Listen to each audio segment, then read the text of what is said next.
All protocols duly observed. Before we go into this section, I would like all protocols of His Excellency Mike Mbuvi Sonko to please kindly get His Excellency here in the auditorium. While he is being welcomed,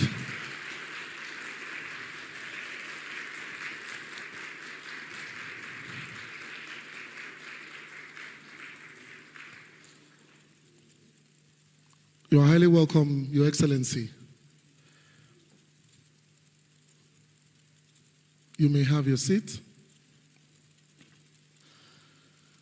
Moving to the next speech, we would like to have on the podium His Excellency Mike Mbuvi Sonko, the former governor of Nairobi. Thank you, Your Excellency. Thank you.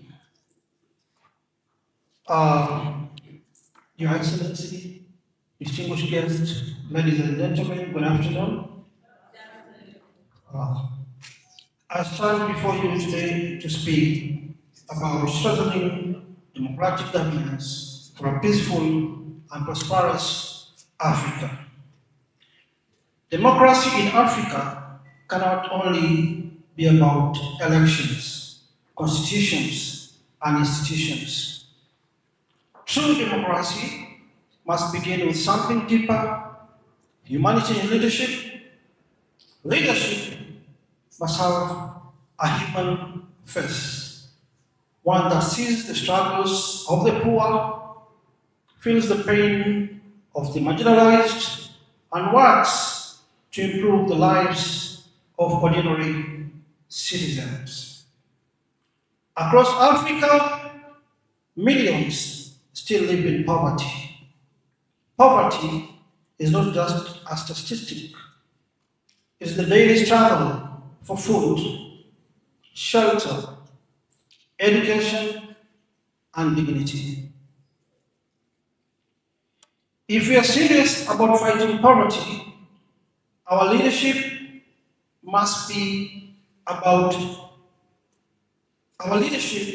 guided by compassion and genuine commitment to the well-being of our people. We must also confront ignorance. Education is the foundation of democratic societies. An educated citizen is not a threat to leadership, but a partner in progress. Governments must invest in education that reaches every child and every community. Equally important is healthcare. Disease continues to limit the potential of many African communities. Healthcare must not be a privilege for a few, but right for every citizen. Ladies and gentlemen, democratic principles such as citizen participation, equality, and political tolerance cannot thrive where poverty and inequality continue to grow. When leaders become disconnected from the struggles of the people, democratic institutions begin to lose credibility. When people lose hope, stability becomes fragile. If leaders fail to respond to the needs of the citizens, frustration may one day turn into anger.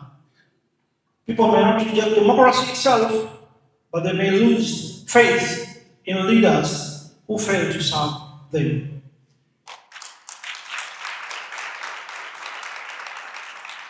That is why Africa needs responsive leadership that listens, engages citizens, and acts with urgency to address the needs of the people. Africa has enormous potential. That is our youth, our resources, and our resilience position us for a prosperous future. But that future will only be achievable if leadership remains anchored in humanity. Let African leadership be compassionate. Let African governance be inclusive. Let African democracy serve the people. As I conclude, I remember our Muslim brothers and sisters observing the holy month of Ramadan across the continent and around the world. May this sacred period inspire peace, unity, and compassion. Let us pray for the calm and dialogue in the Middle East so that peace may prevail for the greater good of humanity. Thank you so much.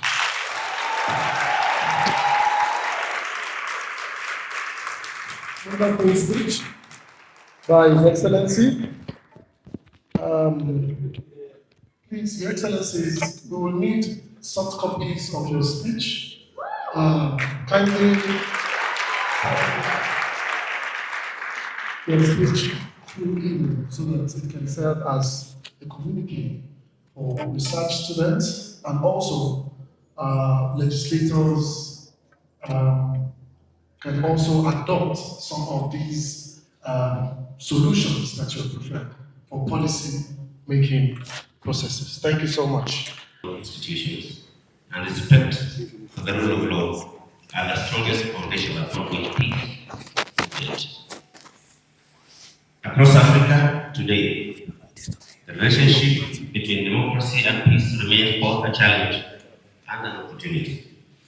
The continent has made significant progress in addressing democratic governance over the last 3 years. Yet, we also continue to confront conflicts, political tensions, and governance crises in different regions. In fact, analysts note that while Africa has seen democratic progress in some countries, it also faces pressure from conflicts and contested elections in others.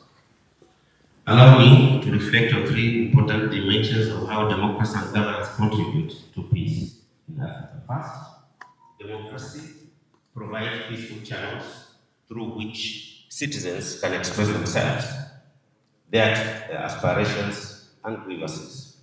When people believe that their voices matter in governance, they are less likely to resort to violence.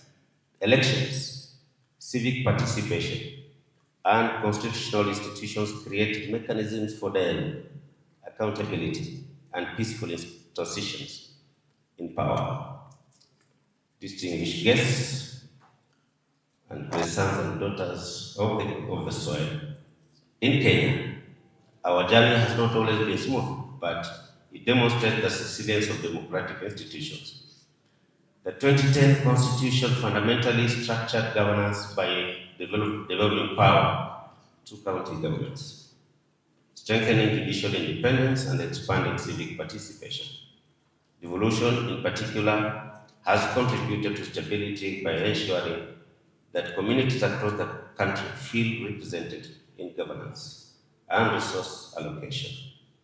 County governments, where I also serve as the governor, and also where I serve as the chair now of the economic bloc of the Jumuiya counties of Pwani, have brought decision-making closer to citizens and provided a platform for local dialogue and development.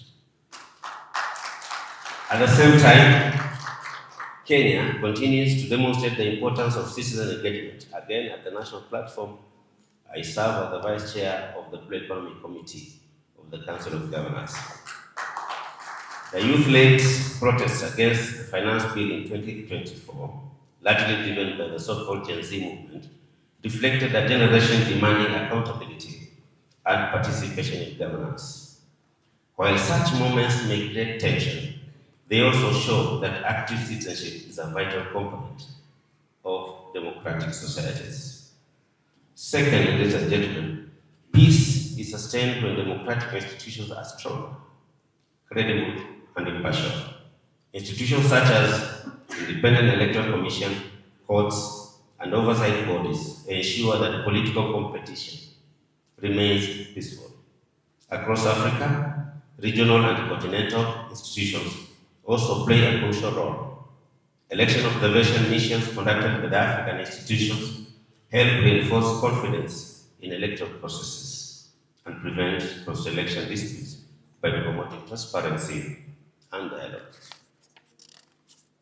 No claps yet. We are we are reminded, as I'm reminding you, however, that when institutions are weak, instability often follows. In parts of the Sahel and elsewhere, democratic breakdowns have contributed to cycles of coups and insecurity. Similarly, political tensions surrounding elections in several African countries highlight the need to strengthen governance systems and protect democracy. Recent debates over constitutional amendments and election frameworks in some countries illustrate how governance decisions can influence stability and public trust. For example, ongoing political debates in Somalia, now they're talking about the constitution, the new constitution they have, coming from where they have come from, is an indication that now Somalia has made decisions to have a document that is owned by the people of Somalia if they have to move forward. Around constitutional reforms and electoral timelines demonstrate how governance processes directly affect peace and stability in fragile countries. These experiences remind us that democracy must be anchored in strong institutions and the rule of law. Thirdly, peace and democratic governance are strengthened through regional cooperation and continental solidarity. African institutions have increasingly taken a leading role in promoting peace and governance. The African Union regional economic communities and mediation initiatives continue to demonstrate Africa's commitment to resolving conflicts through dialogue and diplomacy. For example, regional mediation efforts such as peace initiatives aimed at resolving the conflict in Southern Sudan and the Democratic Republic of Congo show how African leaders can bring parties to the negotiating table and promote peaceful political solutions. These mechanisms demonstrate that democratic governance is not only a national responsibility, but also a continental commitment. Ladies and gentlemen, as we look to the future, Africa stands at a pivotal moment with a large number of elections scheduled across the continent in the coming years.